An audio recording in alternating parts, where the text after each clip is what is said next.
भद्रकाली कपालिनी दुर्गा क्षमा शिवा धात्री स्वाहा स्वधा नमोस्तुते। जय माता दी। आप सभी का हमारे YouTube चैनल पर हार्दिक स्वागत है। गुप्त नवरात्रि का चौथा दिन माँ भुवनेश्वरी को समर्पित है। तो आइए जाने माँ भुवनेश्वरी की पूजा विधि, मंत्र, उपाय और पौराणिक कथा। देवी भुवनेश्वरी तीनों लोकों की ईश्वरी हैं। देवी साक्षात संपूर्ण ब्रह्मांड को धारण कर पालन पोषण करती हैं। इन्हें जगत माता व जगत धात्री के नाम से जाना जाता है।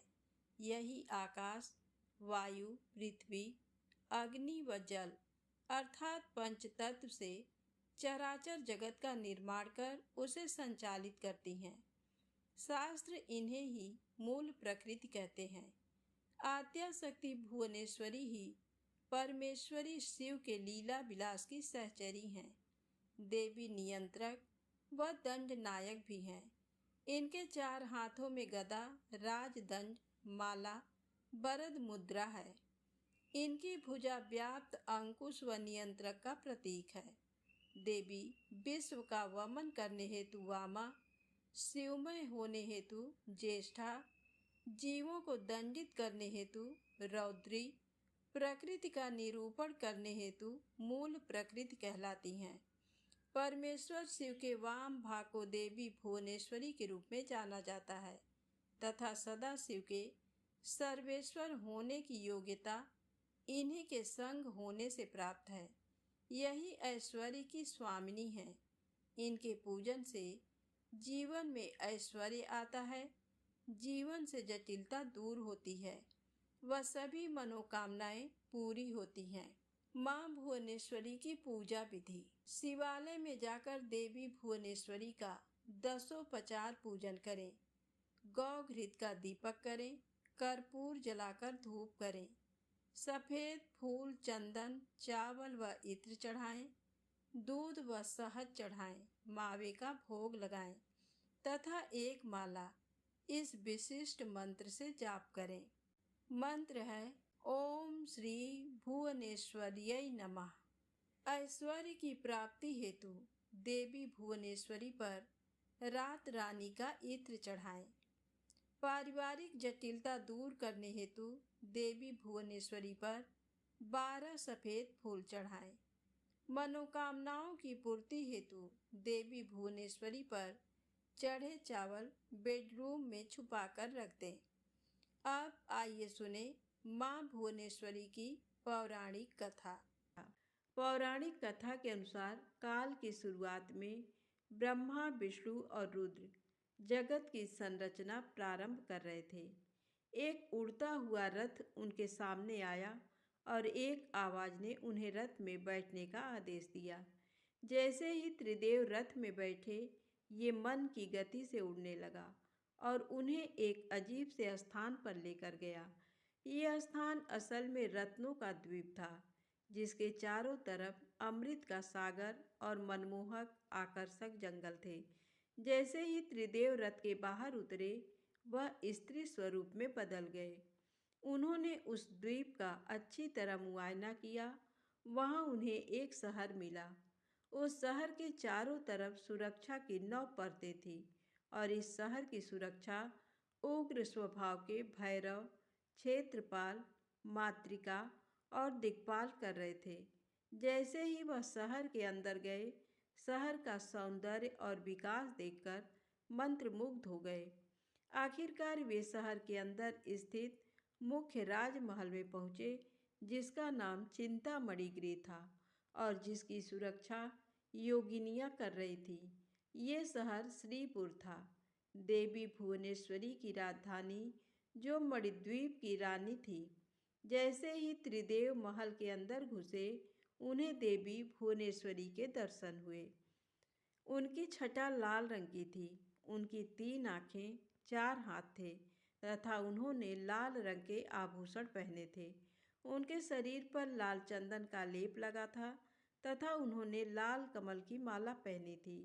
बाएं हाथ में उन्होंने अंकुश और पाश पकड़ा था तथा दाहिने हाथ से वो अभय और वरद मुद्रा दिखा रहे थे। उनका मुकुट अर्धचंद्र रूपी मणि द्वारा सुसज्जित था। वह त्रयंबक भैरव की बाईं गोद में बैठी थी, जो श्वेत वर्ण के थे। उन्होंने श्वेत वस्त्र पहने थे, उनके बाल उलझे हुए थे तथा उनके सर के ऊपर भी अर्धचंद्र एवं गंगा नदी थी। उनके 5 चेहरे थे तथा हर एक चेहरे में 3 आँखें थीं। उनके 4 हाथ थे तथा उन्होंने त्रिशूल, फरसे लेने के साथ वरद और अभय मुद्रा भी प्रदर्शित की हुई थी। देवी भुवनेश्वरी और त्रयंबक भैरव पंचप्रेत आसन पर विराजमान थे।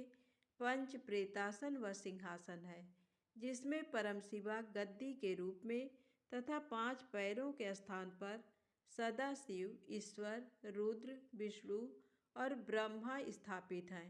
इन सबकी सेवा में अनेक योगिनियाँ थीं।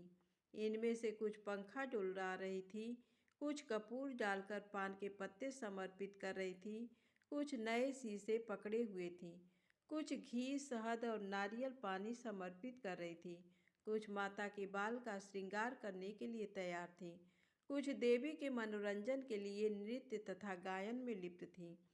त्रिदेवों ने वहाँ पर असंख्य ब्रह्मांड देखे।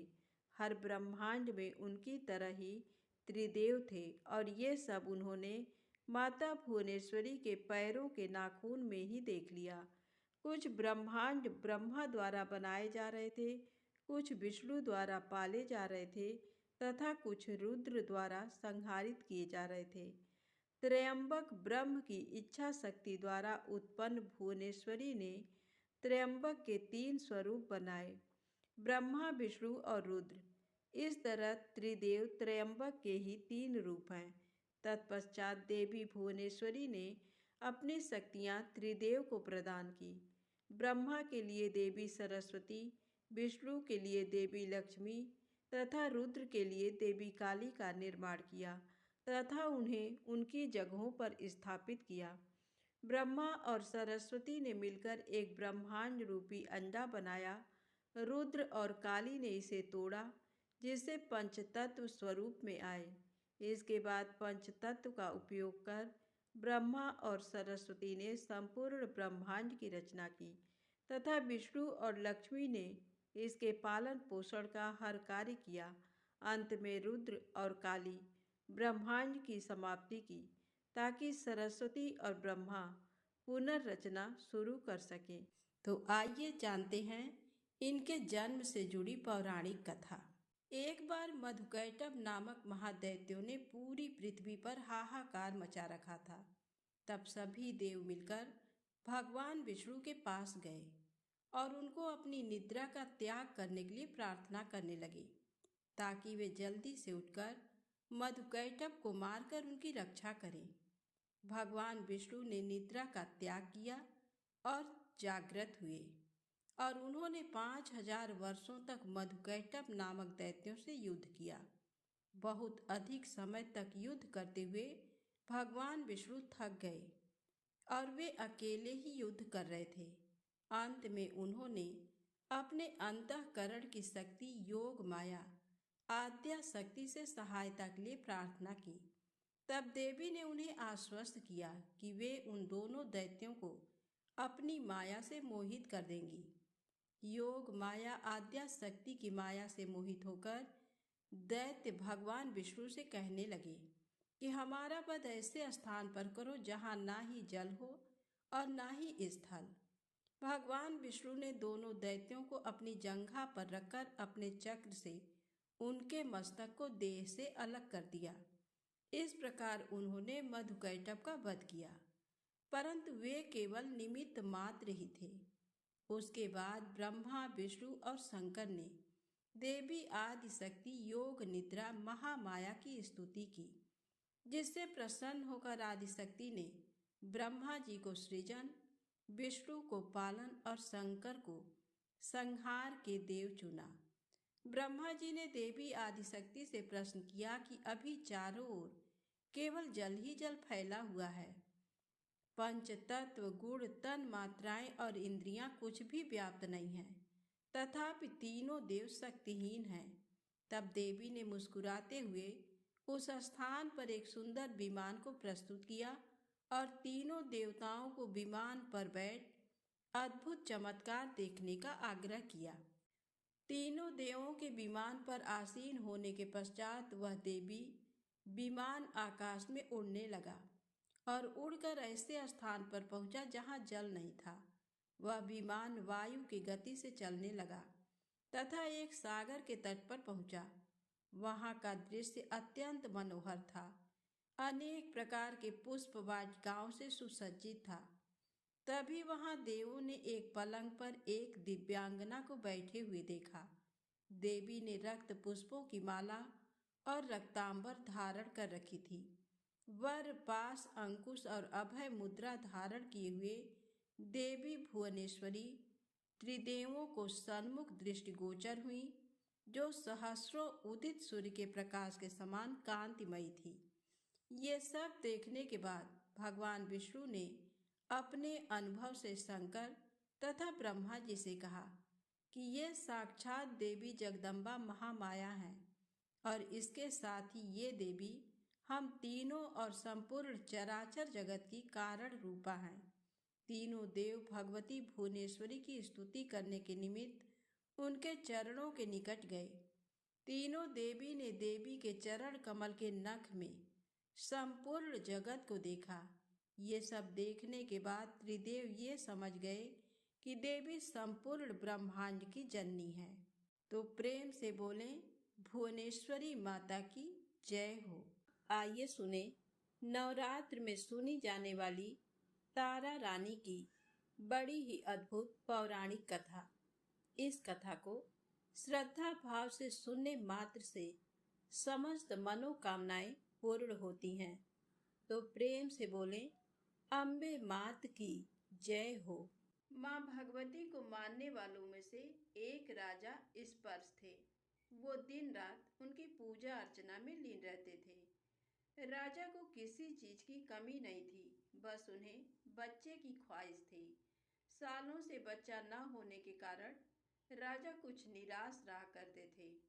एक दिन राजा की भक्ति से खुश होकर माँ भगवती ने सपने में आकर उसे 2 बेटी होने का वरदान दिया। आशीर्वाद मिलने के कुछ समय बाद राजा के घर एक बेटी पैदा हुई। बेटी पैदा होने की खुशी में राजा ने सबको दावत दी और बेटी की कुंडली बनवाने के लिए पंडितों को बुलवाया। सबने राजा से एक ही बात कही कि ये साक्षात देवी का रूप है। जहाँ भी इसके कदम पड़ेंगे वहाँ खुशियाँ ही खुशियाँ होंगी। ये भगवती देवी की भक्तन होगी। इतना सब कहकर पंडितों ने लड़की का नाम तारा रख दिया। कुछ समय के बाद मंगलवार के दिन राजा के घर एक और बेटी पैदा हुई। ज्योतिषों ने उसकी भी कुंडली बनाई और उदास हो गए। राजा ने जब उनसे उदासी का कारण पूछा तो ज्योतिषों ने बताया कि ये लड़की आपके जीवन में खूब सारा दुख लेकर आएगी। राजा ने ज्योतिषों से पूछा कि आखिर मैंने ऐसे कौन से खराब कर्म किए थे कि इसने मेरे घर जन्म लिया है। ज्योतिषों ने बताया कि आपकी दोनों बेटियां राजा इंद्र की अप्सराएं हुआ करती थीं। इनमें से बड़ी बहन का नाम तारा और छोटी का रुक्मन था। एक दिन ये दोनों मिलकर धरती की सैर करने के लिए गईं। दोनों ने ही वहां पहुंचकर एकादशी के दिन का व्रत रखा। तारा ने अपनी छोटी बहन से कहा कि आज एकादशी का व्रत है, इसलिए बाजार जाकर कुछ ताजे फल ले आओ, लेकिन वहाँ कुछ खाना मत। रुक्मन बाजार फल लेने के लिए चली गई। वहाँ उसे मछली के पकौड़े दिखे। उसने झट से उन्हें खा लिया और अपनी दीदी के लिए कुछ फल ले लिए। रुक्मन से तारा ने पूछा कि तुम अपने लिए फल क्यों नहीं लाई। उसने जवाब दिया कि वो मछली के पकौड़े खाकर आई है। तारा ने गुस्से में कहा कि तुम पापिन हो, एकादशी के दिन तुमने मछली खा ली। ऐसे खराब कर्म के लिए मैं तुम्हें छिपकली बनने का श्राप देती हूँ। अब उसी जंगल में तारा की बहन छिपकली बनकर रहने लगी। वहाँ एक जाने माने ऋषि गुरु गोरख भी अपने कुछ शिष्यों के साथ रहते थे। उनके शिष्यों में से एक बहुत ही घमंडी था। अपने घमंड के चलते वो शिष्य कमंडल में पानी भरकर एकांत में बैठकर तपस्या करने लगा। तभी एक प्यासी गाय वहां आ गई। उसने सीधे अपना मुंह उस कमंडल में डाला और पानी पी लिया। पानी पीने के बाद जैसे ही गाय अपना मुंह बाहर को निकालने लगी तो कमंडल नीचे गिर गया और ऋषि का ध्यान भंग हो गया। ऋषि ने देखा कि गाय पानी पी गई है। अब गुस्से में ऋषि ने गाय को एक चिमटे से बुरी तरह घायल कर दिया। इस बात की जानकारी जब गुरु गोरख को पड़ी तो वे तुरंत गाय को देखने के लिए गए। जैसे ही उन्होंने गाय की हालत देखी वैसे ही अपने उस घमंडी शिष्य को आश्रम से बाहर निकाल दिया। कुछ दिनों के बाद गौ माता पर किए गए उस अत्याचार से होने वाले पाप को कम करने के लिए उन्होंने एक यज्ञ करवाया। इस यज्ञ के बारे में गाय को चिमटे से मारने वाले घमंडी शिष्य को भी पता चला। वो सीधे पक्षी का रूप धारण करके यज्ञ स्थल पर गया और भोजन में अपनी चोंच से मरा हुआ सांप डाल दिया। किसी को इस बात की खबर नहीं हुई। ये सब होते हुए तारा से श्राप मिलने वाली छिपकली रुकमन देख रही थी। उसके मन में हुआ कि इसे खाकर सारे लोग मर जाएंगे। सबकी जान बचाने के लिए छिपकली बनी रुकमन सभी लोगों के सामने भोजन पर गिर गई। लोगों ने छिपकली को खूब कोसा और बर्तन को खाली करने लगे। उसी वक्त भंडारा करने वालों को खाने में मरा हुआ सांप भी दिखा। तब कहीं जाकर सबको समझ आया कि छिपकली सबकी जान बचाने के लिए जानबूझकर भोजन में गिरी। एक छिपकली होने के बावजूद भी इतने अच्छे विचार होने की वजह से यज्ञ में मौजूद सारे महत्वपूर्ण लोगों ने कहा कि हमें इस छिपकली की मुक्ति के लिए प्रार्थना करनी चाहिए। पंडित ने आगे बताया कि सबकी प्रार्थना से ही वो छिपकली तीसरे जन्म में आप जैसे प्रतापी राजा के घर बेटी के रूप में पैदा हुई है। वहीं तारा ने दूसरे जन्म तारामती के रूप में लिया और अयोध्या के राजा हरिश्चंद्र से शादी की। इतनी सब बातें कहने के बाद पंडितों ने राजा स्पर्श को रुकमन को मारने की सलाह दी। इस बात पर राजा बोले, मैं किसी बेटी को कैसे मार सकता हूँ? ऐसा करना पाप होगा। फिर ज्योतिषों ने कहा कि एक संदूक में सोना चांदी लगवाकर उसके अंदर लड़की को रख देना और संदूक को पानी में बहा देना। उसमें लगा हुआ सोना चांदी देखकर लोग नदी से संदूक जरूर निकालेंगे और लड़की की जान बच जाएगी। राजा ने ज्योतिषों ने जैसा बताया ठीक वैसा ही किया। नदी में सोना चांदी जड़ा हुआ संदूक देखकर काशी के पास ही एक भंगी ने उसे बाहर निकाल लिया। उसके कोई बच्चे नहीं थे, इसलिए उसने संदूक के अंदर की लड़की को पालने का फैसला लिया। उसे भंगी व उसकी पत्नी ने खूब प्यार से पाला और रुक्को नाम रख दिया। बड़ी होते ही दोनों ने रुक्को की शादी करवा दी।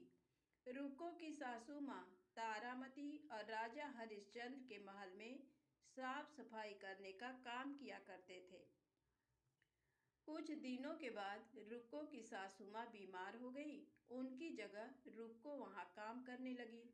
तारामती ने उसे देखा और पुराने जन्म के पुण्य के कारण पहचान लिया और उसे कहा कि तुम मेरे साथ बैठ जाओ। रुक्को ने बोला कि मैं तो भंगिन हूँ, इसलिए आपके पास नहीं बैठ सकती। तब तारामती ने उसे बताया कि तुम पूर्व जन्म में मेरी ही बहन थी। तुमने एकादशी के व्रत के दिन मछली खा ली थी और मैंने तुम्हें दंड देते हुए छिपकली बना दिया। अब तुम्हें दोबारा मनुष्य जन्म मिला है, तो इस जन्म में माँ वैष्णो की पूजा करके पुण्य कमा लो। माँ की पूजा से तुम्हारी सारी इच्छाएं भी पूरी होंगी। तारामती की इस बात को सुनने के बाद रुक्को माँ वैष्णो से एक बेटे के लिए प्रार्थना करती है और कहती है कि अगर उसकी मनोकामना पूरी हुई तो वो अपने घर में माँ वैष्णो देवी का पूजन और जागरण कराएगी।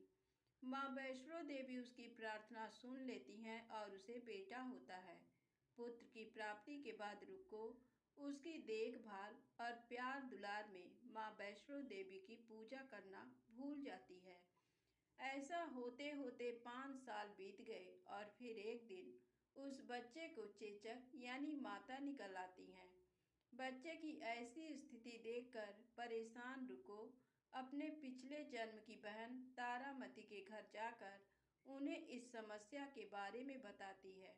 तब तारामती ने पूछा कि तुमने माँ वैष्णो देवी की पूजा अर्चना में कोई गलती तो नहीं की। फिर रिको को याद आता है कि उसने माँ वैष्णो देवी का जागरण कराने का प्रण लिया था।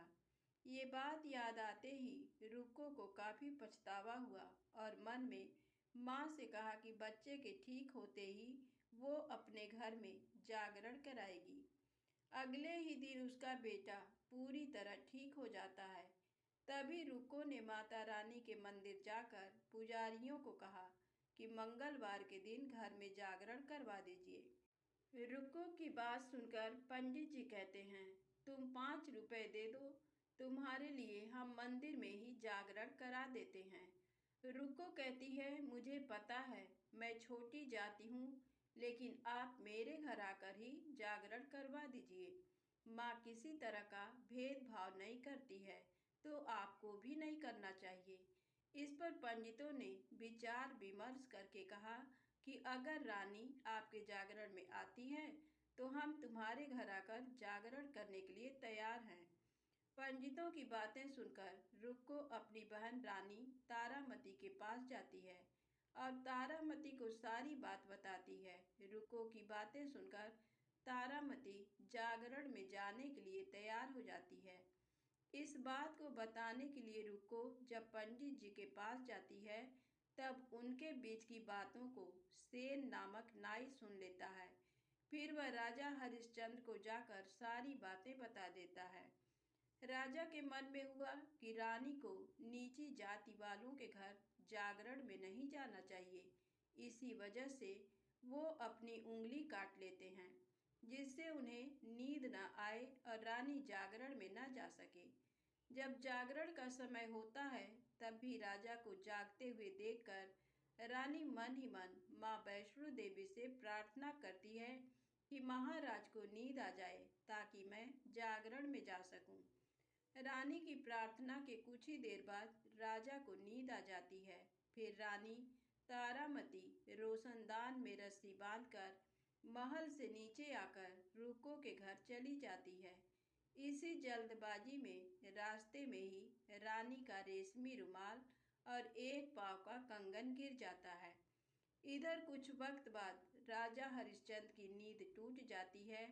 नींद खुलने पर रानी को अपने पास न देखकर राजा उसकी तलाश में निकल जाते हैं। रानी को ढूंढते ढूंढते उन्हें रानी का रुमाल और कंगन मिलता है। रानी की चीजों को अपने साथ लेकर राजा जागरण स्थल पहुंचते हैं और एक जगह चुपचाप बैठकर जागरण सुनने लगते हैं। माँ वैष्णो देवी के जयकारे के साथ जागरण खत्म होता है और सभी को प्रसाद दिया जाता है। तब रानी अपने हिस्से के प्रसाद को झोली में डाल लेती है। रानी के ऐसा करने पर लोग उनसे पूछते हैं कि वो प्रसाद क्यों नहीं खा रही हैं। अगर आप प्रसाद का सेवन नहीं करती हैं तो जागरण में आए लोग भी प्रसाद नहीं खाएंगे। तब रानी बोलती है कि वह प्रसाद राजा के लिए था, अब आप मुझे प्रसाद दीजिए। फिर अपने लिए प्रसाद लेकर रानी सबके सामने उसे खा लेती है। रानी के प्रसाद खाते ही जागरण में मौजूद सभी भक्तों ने भी प्रसाद खाया। इसके बाद रानी महल के लिए निकल जाती है। तभी रास्ते में ही राजा उन्हें रोककर पूछते हैं कि तुमने नीच जाति के घर प्रसाद खाकर खुद को अपवित्र कर लिया है। तुमने मेरे लिए भी प्रसाद रखा है, अब तुम उससे मुझे भी अपवित्र करना चाहती हो। अब मैं तुम्हें अपने महल नहीं लेकर जा सकता। ये बोलते हुए जब राजा रानी की झोली को देखता है तब उन्हें प्रसाद की जगह गुलाब, चंपा जैसे अनेक फूल और कच्चा चावल व सुपारियां नजर दिखती हैं। इस चमत्कार को देखकर राजा हैरान हो जाते हैं। फिर राजा चुपचाप रानी को अपने साथ लेकर महल पहुंचे हैं। वहां रानी बिना माचिस के ही माता रानी के सामने दीप जलाकर राजा हरिश्चंद्र को और हैरान कर देती हैं। फिर रानी बोलती है कि माता के दर्शन करने के लिए बहुत बड़ा त्याग करना पड़ता है। इसके लिए आपको अपने बेटे रोहिताश्व की बलि देनी होगी, तभी माँ दुर्गा आपको साक्षात दर्शन देंगी। यह सुनकर राजा के मन में माँ के दर्शन की इच्छा होने लगी, जिसके लिए राजा अपने पुत्र की बलि दे देते हैं। बलि देने के बाद माँ दुर्गा शेर पर सवार होकर प्रकट हो जाती हैं। उन्हें देखकर राजा हरिश्चंद्र काफी खुश हो गए और माँ दुर्गा ने तुरंत राजा के बेटे को दोबारा जिंदा कर दिया। इस चमत्कार को देखकर राजा हरिश्चंद्र खुश हो गए। तभी राजा ने माँ की पूरी विधि से पूजा करके उनसे गलतियों की माफी मांगी। माँ दुर्गा ने भी राजा को खुश रहने का आशीर्वाद दिया और अंतर्ध्यान हो गई। तब राजा ने तारा रानी से कहा कि मैं बहुत खुश हूँ कि मुझे पत्नी के रूप में आप मिली हैं। फिर राजा हरिश्चंद्र, तारा रानी और रुक्मन तीनों अपनी मनुष्य योनि से छुटकारा पाकर देवलोक में चले जाते हैं। तारा रानी व्रत कथा जीवन में श्रेष्ठ कर्म करने की सीख देती है। बुरे कर्मों के फल इंसान को भोगने ही पड़ते हैं। प्रेम से बोले माता रानी की जय।